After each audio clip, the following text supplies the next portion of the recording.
បាទសួស្តីនេះអញ្ចឹងខ្ញុំអឺបង្ហាញវីដេអូនៃការរៀបចំធ្វើ descriptive statistic អញ្ចឹងក្នុងនេះយើងមាន list ដែលវគ្គទី1គឺយើងគណនាទៅលើ frequency distribution នេះយើងធ្វើរួចហើយដល់សំណួរទី11អញ្ចឹងនៅក្នុង descriptive statistic របស់យើងគឺយើងចាប់ផ្ដើមជាមួយនឹងទិន្នន័យទាំងឡាយណាដែលមានជា scale បាទជា scale data នៅក្នុងកម្មវិធី SPSS ឧទាហរណ៍ក្នុងនេះយើងមានសំណួរចាប់ពីទី12អញ្ចឹងសំណួរទាំងឡាយណាដែលយើងមានដែលយើង categorize វាដែលយើងរៀបចំនៅក្នុង measurement យើងជា scale នេះនៅខាងផ្នែកនេះបាទនេះជា scale ជា scale ជួរហ្នឹងគឺឲ្យតែមាន scale ទិន្នន័យជា scale គឺយើងធ្វើ descriptive statistic អញ្ចឹងនៅក្នុងករណីដែលយើងធ្វើគឺជាទូទៅគឺយើងត្រូវមើលកម្រងសំណួររបស់យើងណាអញ្ចឹងកម្រងសំណួររបស់យើងគឺចាប់ពីសំណួរទី12មកនេះសំណួរទី12នេះវាជា scale ជា scale data ឃើញទេអញ្ចឹងសំណួរទី12យើងមាននៅក្នុង knowledge for environment and plastic waste ហ្នឹងយើងមានប្រមាណសំណួរនេះបាទមានយើងមើលទៅសំណួររបស់យើងជា scale ទាំងអស់ពី1ដល់5ទាំងអស់អញ្ចឹងយើងមានពី1ដល់ទី10ដល់20បាទ23សំណួរនេះ23សំណួរអញ្ចឹងនៅក្នុង descriptive របស់យើងគឺយើងធ្វើមួយផ្នែកម្ដងបានន័យថាកម្រងសំណួរណានៅក្នុង section ណាគឺយើងធ្វើក្នុង section ហ្នឹងអត់អាចចូលគ្នាបានទេអញ្ចឹងនៅក្នុងនេះគឺយើងនិយាយអំពី knowledge waste នេះអញ្ចឹងយើងត្រូវតែធ្វើខាងផ្នែកហ្នឹងមួយសំណួរទី12មានទាំងអស់23សំណួរអញ្ចឹងយើងធ្វើ descriptive ទៅលើផ្នែកហ្នឹងនៅក្នុង descriptive គឺគោលដៅសំខាន់គឺយើងចង់បង្ហាញអំពីផ្នែក2ទី1គឺយើងចង់គណនាទៅលើ mean score បាទ mean score ហើយនឹង standard deviation នេះបានន័យថាយើងចង់រកមធ្យមភាគឬក៏គម្លាតស្តង់ដារបាទរបស់កម្រងសំណួរហ្នឹងណាអានេះវាជាបន្ទុកបាទជាមធ្យមបាទមធ្យមភាគរបស់កម្រងសំណួរនីមួយៗហ្នឹងតើមានអ្នកចូលរួមឆ្លើយហ្នឹងគិតជាមធ្យមមានបន្ទុកប្រមាណពីព្រោះអីនៅក្នុងនេះគឺយើងមានសំណួររបស់យើងគឺខ្ពស់បំផុតតែ5ឯនេះឃើញទេតូចបំផុតគឺ1អញ្ចឹងគេចង់ដឹងថា respondent ដែលចូលរួមឆ្លើយសំណួររបស់យើងនៅក្នុងសំណួរទី12នេះតើពួកគាត់ឆ្លើយជាមធ្យមស្ថិតនៅក្នុងចន្លោះបន្ទុកណាបន្ទុកប្រមាណបាទនេះអញ្ចឹងបន្ទុកអត់ទៀងទេជួនកាលវាអាច3កន្លះក៏មិនដឹង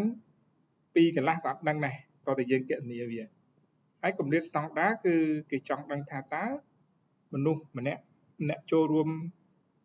ពីម្នាក់ទៅម្នាក់ហ្នឹងផ្ដល់ចម្លើយខុសគ្នាគិតជាមធ្យមស្មើនឹងប្រមាណបន្ទុកបានន័យថាអ្នកខ្លះគាត់ឆ្លើយលេខ1ទៅឃើញទេ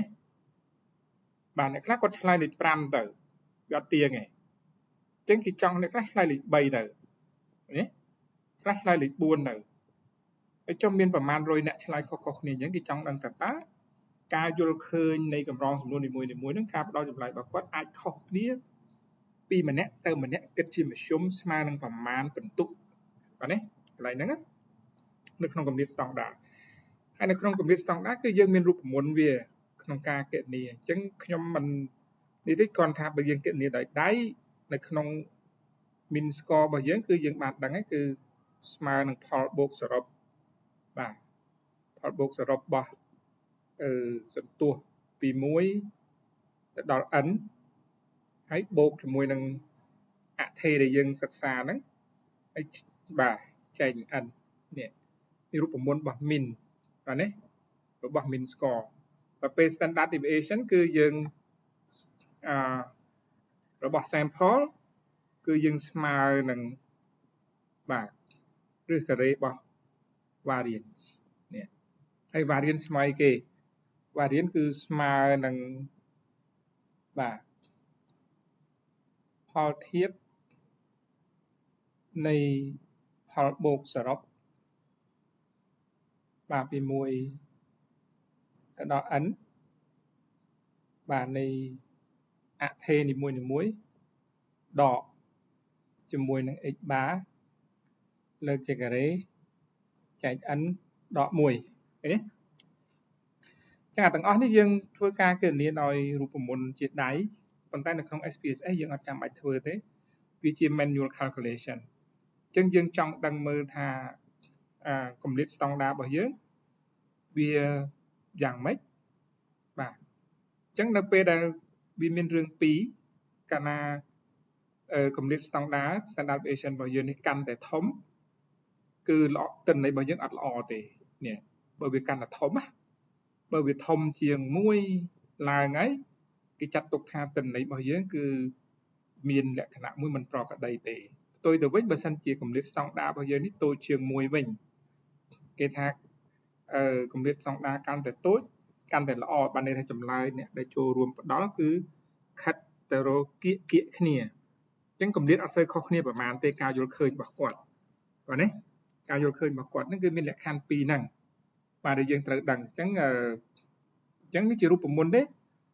អញ្ចឹងយើងអត់ចាំបាច់នៅវគ្គនេះគឺយើងអត់ចាំបាច់ទេគ្រាន់តែយើងដឹងថាមូលដ្ឋានគ្រឹះនៃការគណនារបស់វាគឺចេញមកពីរូបមន្តទាំងអស់ហ្នឹងអូខេអញ្ចឹងខ្ញុំទៅ SPSS តែម្ដងបាទអញ្ចឹងយើងមានប្រមាណ section គឺយើងធ្វើទាំងអស់ណាអញ្ចឹងខ្ញុំឲ្យឧទាហរណ៍តែមួយទេអញ្ចឹងគ្នាយើងគឺធ្វើគ្រប់ផ្នែកចំពោះទិន្នន័យណាដែលមានទិន្នន័យបែបជា scale នេះដល់នេះអញ្ចឹង scale នេះ1 2 3 4 5នេះអញ្ចឹងដល់នេះយើងមានប្រមាណសំណួរយើងធ្វើអស់ប៉ុណ្ណឹងមកនេះសិតតែទិន្នន័យរបស់យើងជា scale ហើយឲ្យគូសហ្នឹងអូខេអញ្ចឹងខ្ញុំទៅ SPSS ហើយខ្ញុំមកកន្លែងនេះខ្ញុំចូល analyze មកខ្ញុំចូល descriptive ហើយខ្ញុំយកសំណួរនេះសំណួរដែលខ្ញុំនិយាយមិញគឺ23សំណួរហ្នឹងបាទយើង select វាមកចុចវាហើយយើងចុច shift ហើយ enter arrow របស់យើងហ្នឹងបាទមកដល់សំណួរទី23នេះសំណួរទី23នេះយើងចាប់ចូលគ្នាមកហើយយើងអត់ចាំបាច់យកអីទាំងអស់កន្លែងនេះគឺ default ទេទុកវាអញ្ចឹងទៅហើយយើង click OK មកនេះជាទិន្នន័យដែលយើងត្រូវយកនេះឃើញទេយើងត្រូវយកអញ្ចឹងយើង copy នេះយើង right click មកយើង copy ហើយយើងចូលក្នុង Excel ស្រួលកែបាទហើយចំពោះទិន្នន័យនេះគឺខ្ញុំយកទិន្នន័យដែលគ្នាយើងមាន359បាទ359អញ្ចឹងក្នុងនេះយើងដាក់ n ស្មើនឹង359នេះចំពោះគ្នាយើងគឺមាន70 50 90ហ្នឹងគឺយើងធ្វើតាមហ្នឹងណាហើយខ្ញុំខ្លាចនេះវានេះខ្ញុំ copy មកមួយចោលសិនដាក់ទុកនេះខ្ញុំលុបអានេះចោលនេះខាងឆ្វេងនេះបាទលុបទៅយើងទុកតែ standard deviation នេះអញ្ចឹងអានេះខ្ញុំលុបចោលដែរមិនខ្លាចវាដាច់ក្បាលឥឡូវអត់ដាច់ទេទុកវាអញ្ចឹងសំណួររបស់យើងគឺយើងមានយើងអាចបរិយាវាធំនេះយើងដាក់សំណួររបស់យើងអីគេនៅក្នុងនេះយើងនិយាយពី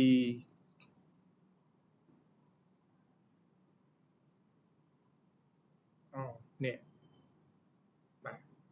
អញ្ចឹង copy នេះមកចំណងជើងយើងនេះ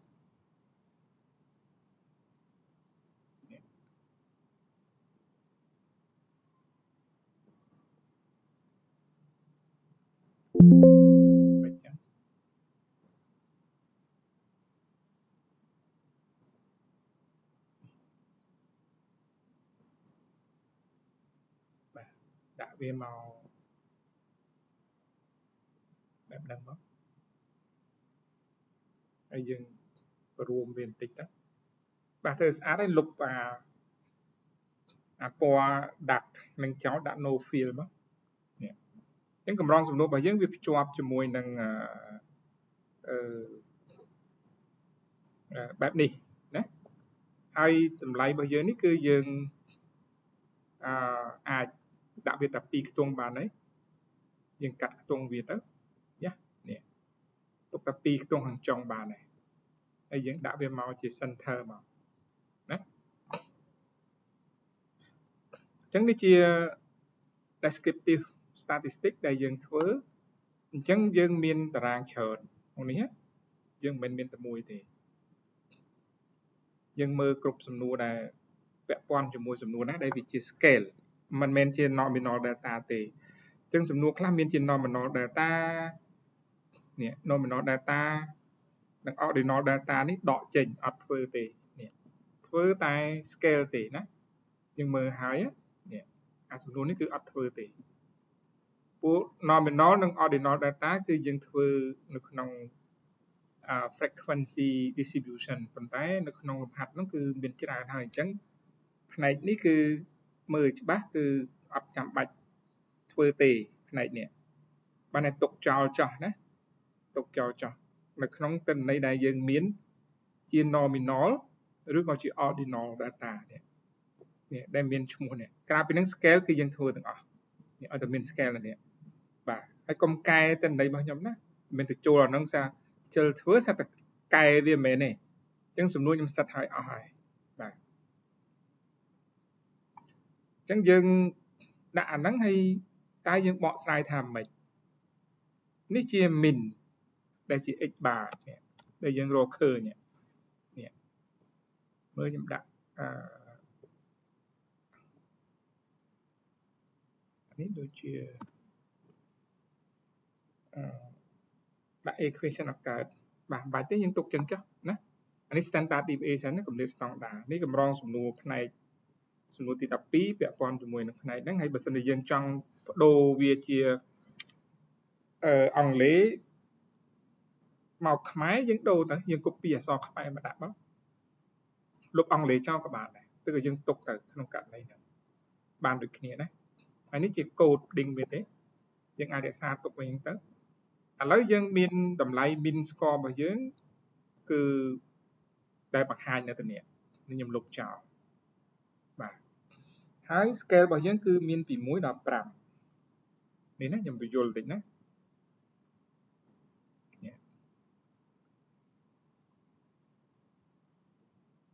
scale របស់យើងមានoriginal scale គឺយើងមានពី1ដល់5អញ្ចឹងអានេះខ្ញុំមើលនេះ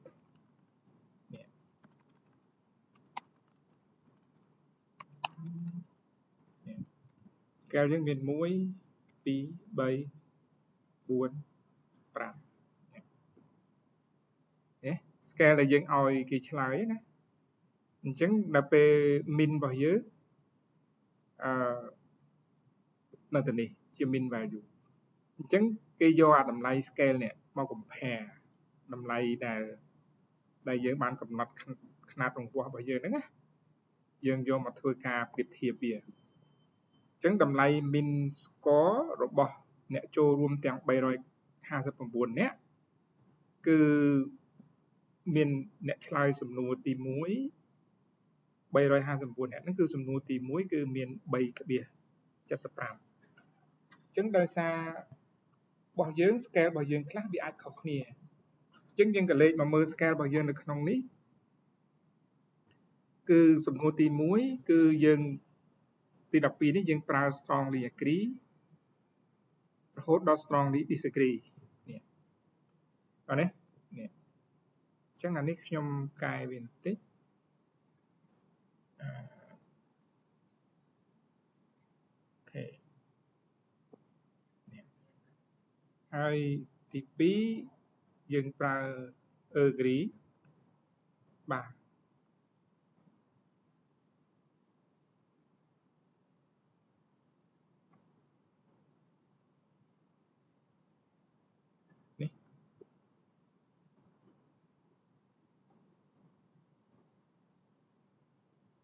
ឥឡូវដាក់វាបញ្ចូលហ្មងណាបាទដាក់បញ្ចូលចេះបណ្ដោយអាយូ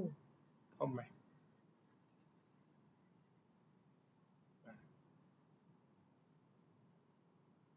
ហើយនេះneutral បានន័យថាធម្មតានេះ agree បាទនេះ strongly agree អញ្ចឹងខ្ញុំដាក់ text ជាត្រង់បាទអញ្ចឹងដោយសាររបស់យើងបន្ទុករបស់យើងគឺយើងដាក់ត្រង់ហ្មងបើថាបើគាត់ឆ្លើយលេខ4បើឆ្លើយលេខ4គឺ agree ដល់ពេលឆ្លើយលេខ5គឺ strongly disagree strongly agree ប៉ុន្តែនៅក្នុង min score របស់យើងនេះយើងមើល min score របស់យើងនេះ3កន្លះឬក៏3.5អញ្ចឹង3.5វាអត់ដឹងនៅក្នុងចន្លោះណាទេនេះ3.5វាអាចគៀកមក4ឬក៏បាទវាអាចគៀកមក4ឬវានៅចន្លោះកណ្ដាលនេះនៅចន្លោះ neutral និង agree នេះអញ្ចឹងគឺដើម្បីងាយស្រួលគឺយើងមានរូបមន្តមួយដើម្បីគណនាទៅលើ interval អញ្ចឹងកន្លែងនេះគឺយើងត្រូវរក min interval ចន្លោះវានេះដែលខ្ញុំបានបរៀនយើងមុនហ្នឹងណាអញ្ចឹង min interval នេះគឺជាទូទៅយើងមានរូបមន្តវាបាទខ្ញុំសរសេររូបមន្តឲ្យនេះ min interval ស្មើនឹងបាទស្មើនឹង largest scale បាទដកsmallest scale ហើយ divide by scale number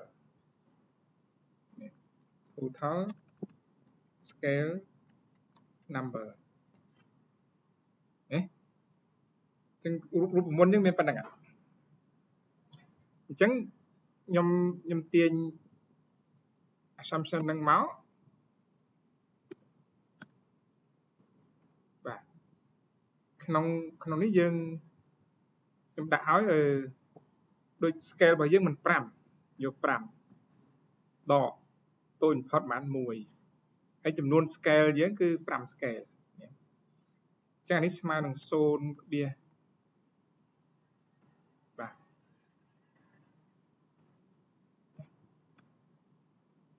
បាទស្មើនឹង 0.8 នេះ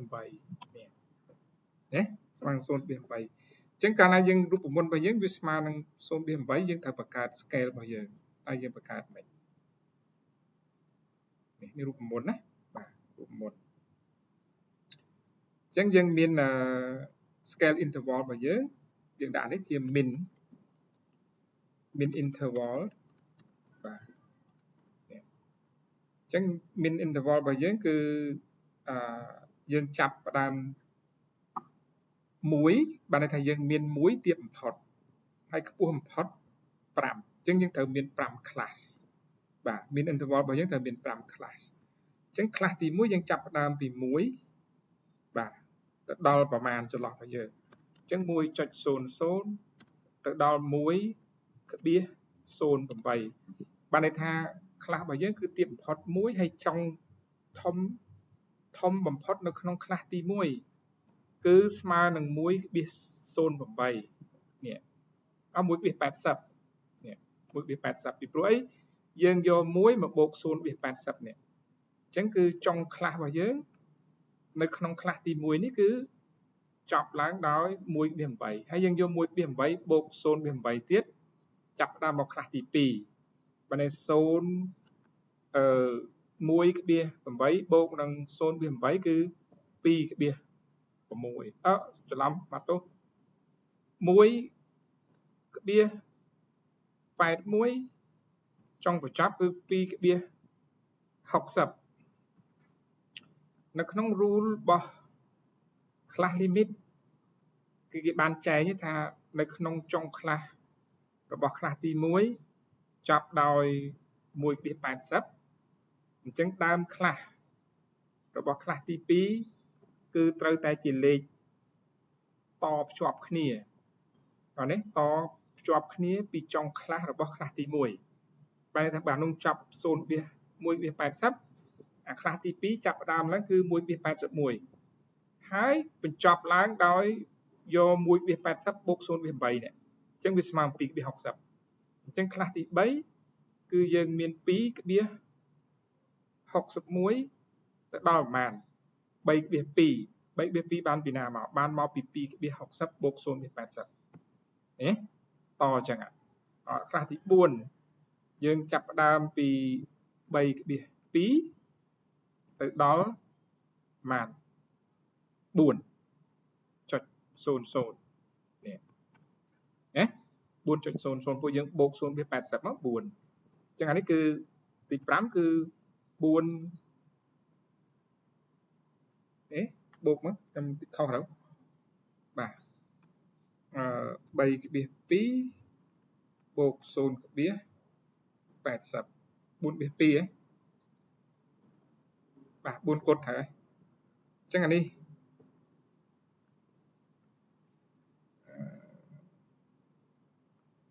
ស្មើនឹង2/60បូក0/8 3/40សុំទុកអានេះវា3/20ទេអញ្ចឹងมันវាចេញខុសអញ្ចឹងនេះ3/41បាទ3/41អានេះ4/2ហ្នឹងហើយអញ្ចឹងអានេះ4/21ទៅដល់5ព្រោះអានោះ0/20បូក0/8អញ្ចឹង5 00បាទនេះយើងមាន5ខ្លះនេះ min interval នេះឃើញទេហើយយើងធៀបហើយកន្លែងនេះគឺ evaluation របស់យើងក្នុងការដាក់មកគឺចន្លោះពី1ទៅដល់ 1/8 បន្ទុកយើងនេះ strongly បាទ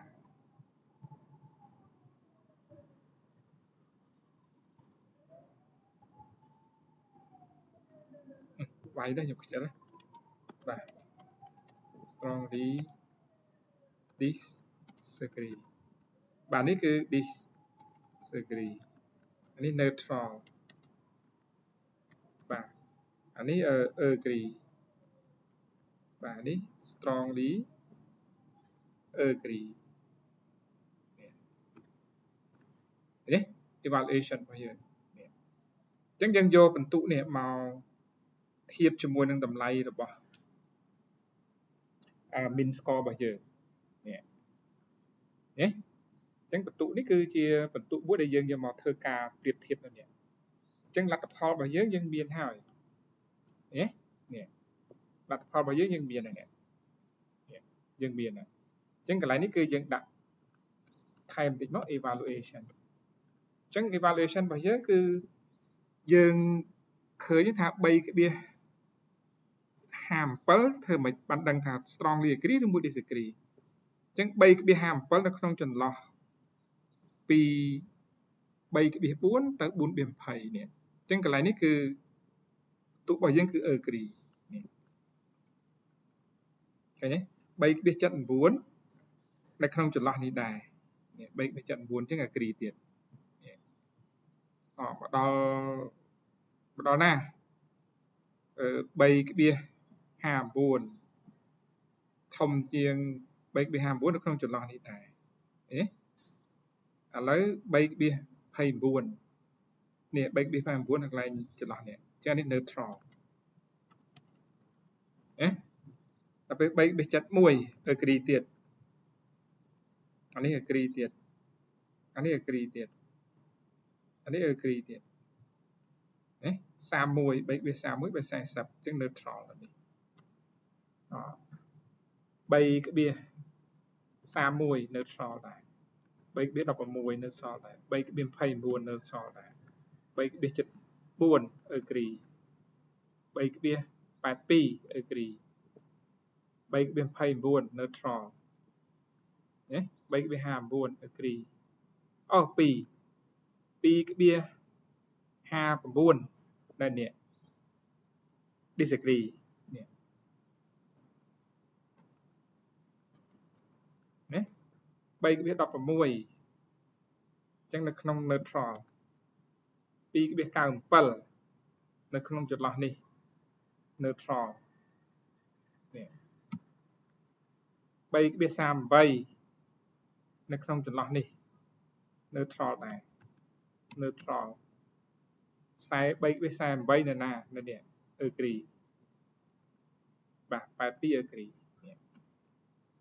អញ្ចឹងយើងអាចធ្វើការសន្និដ្ឋានបានដែរសំណួររបស់យើងគឺ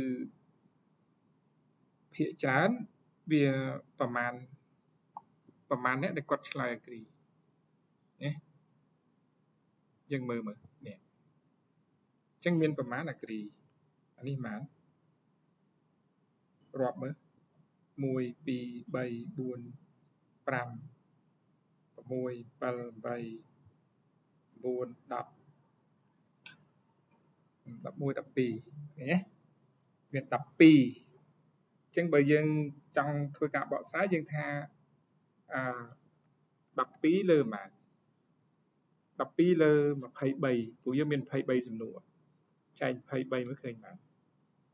ហើយគុណនឹង100បានន័យថា52% នៃកម្រងសំណួររបស់យើងគឺមានការយល់ស្រប 52% ហើយចំពោះ neutral យើងអាចគណនាបានដូចគ្នា neutral ឃើញបានយកមក neutral មានបានមាន1 2 3 4 5 6 7 8 9 10 ចឹងអានេះ10លើ23គុណនឹង100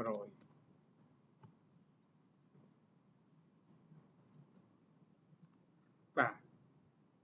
ហើយនឹង disagree មានបានចឹង disagree យើងមានបានដូចតិចទេមានទេមាន1